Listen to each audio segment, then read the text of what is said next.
Hi everyone. Let's see how many people we get on now at 6 o'clock. There's very important news that's come through from the Concord, and my 6 o'clock appointment had to be postponed because my fiber has not been connected yet. It seems like people don't want business. So yes, my 6 o'clock appointment for an interview with somebody from an organization in KwaZulu-Natal. That'll hopefully take place tomorrow because I need my fiber connected to do that, to run to run OBS Studio. But there's a very important announcement now, and this is why I haven't canceled the live stream at 6. And that is because the Concord has just ruled. And as you come on, you can just rewatch this. It's not going to be long. There's a lot that I have to do at this stage because of this Concord ruling.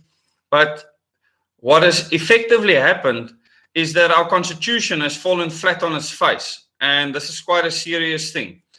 So I said when the IEC applied to the Concord to have the elections postponed till end of February after a consultative process through one of the judges of the Concord, and this was brought before the Concord, they actually said that they are toothless to do anything. And this is new territory that they are in. And what subsequently happened is that in this ruling, they are saying that there should be a voters registration weekend because people haven't even registered to vote in these elections. Now that immediately would make it not free and not fair. So the elections cannot go ahead on the 27th of October or even the latest date, which is the 1st of November. So it might move to the 1st of November. I don't know if that'll actually happen. They have to let voters register. So without that happening, it will be declared not free and fair after it actually happens. So all these parties that have been saying that it must go ahead, it cannot be postponed, they actually don't care for freeness and fairness because there's literally tens of thousands of youth that haven't registered because they haven't been allowed to. They don't have the technology to do it, and they need to go to tents that are set up by the IEC to be able to register. And now the Concord is sitting with a fix because they know that people have to get the chance to register. Only 17,000 people have registered online. This is nothing. There should be way over 100,000 or hundreds of thousands of people that register. Because in the last 5 years, we literally got hundreds of thousands of. So this is the first thing. The second thing is the registration process. The fact that people couldn't campaign properly, the fact that people couldn't actually do what they would normally do to register their candidates. They couldn't have their meetings. The ANC couldn't follow their own constitution, which is a huge problem. And many other parties might have been sitting with exactly the same problem. So the Concord is now looking at how this can still take place. So they might actually open again for candidate registration. And the nightmare that unfolds now is the fact that you have to do all of these processes within a stricter and tighter timeline because they're not going to postpone the date. This is an absolute nightmare. And I don't think we have over 100 people on you now. Welcome. This is not going to take very long. Please go back and watch this. I'm not going to carry on for much longer. But the Concord has ruled and dismissed the IEC's application to postpone the elections. Okay? Now, they had no right to postpone the elections. This is new territory. Just like with Jacob Zuma, where they actually sentenced Jacob Zuma.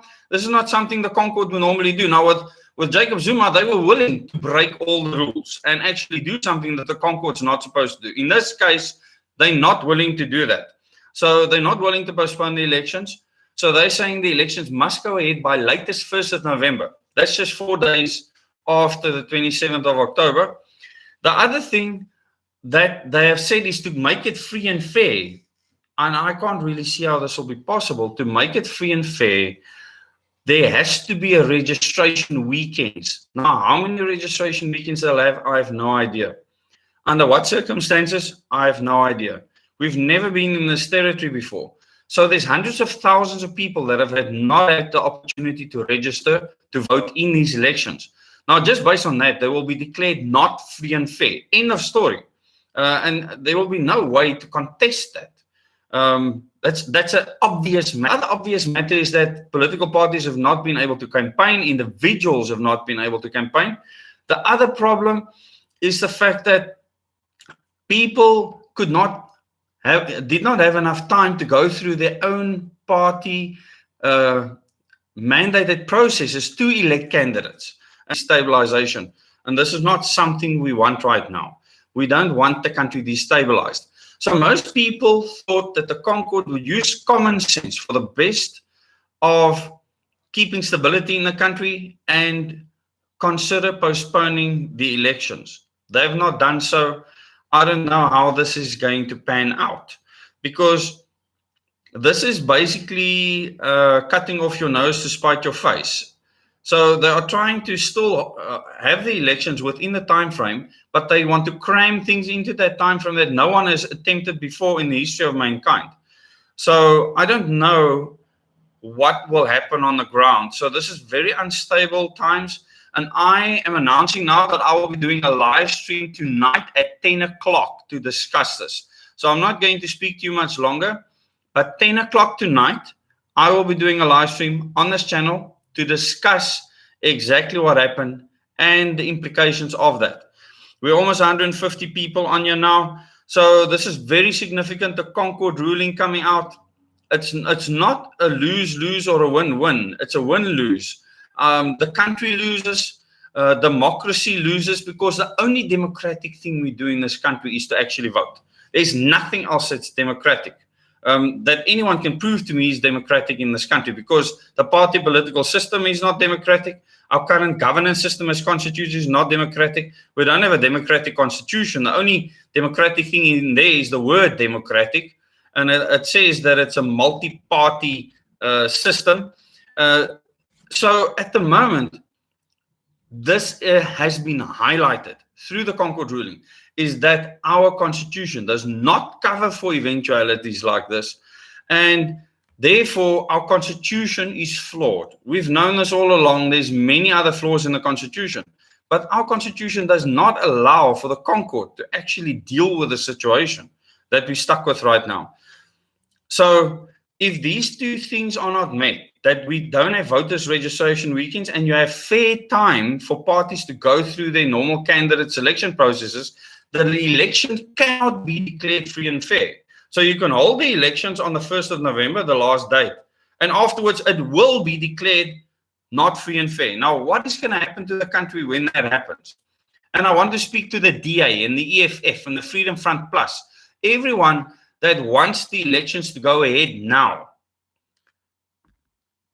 Do you care about stability in the country at all, or do you care about being elected only? Because I prefer stability over getting my butt in a seat in parliament or in a council or whatever the case may be. But these people clearly do not, and it's important to end on that note. So I need to, that ruling has just come out.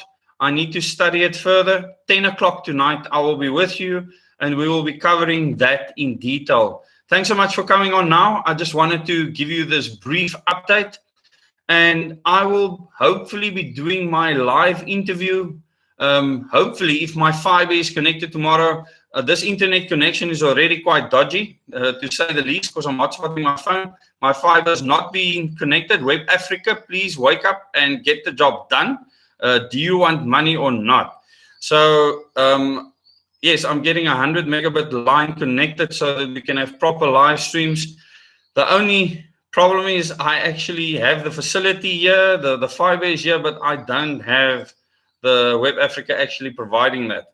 So at 10 o'clock tonight, I hope some of you will still be awake that time of night, and I will cover this judgment, this ruling in detail, because this is one of the most significant things that's ever happened in the history of South Africa. Thank you very much. I'm going to go now. See you then 10 o'clock tonight, people.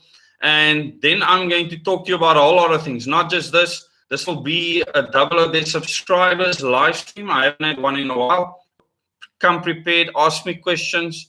10 o'clock tonight, I'll see you then. If there's a bit of buffering here and there, I apologize. I'm working off hotspot on my phone while I am moving into this our new place and preparing this studio here where I will be doing all my recording work in future.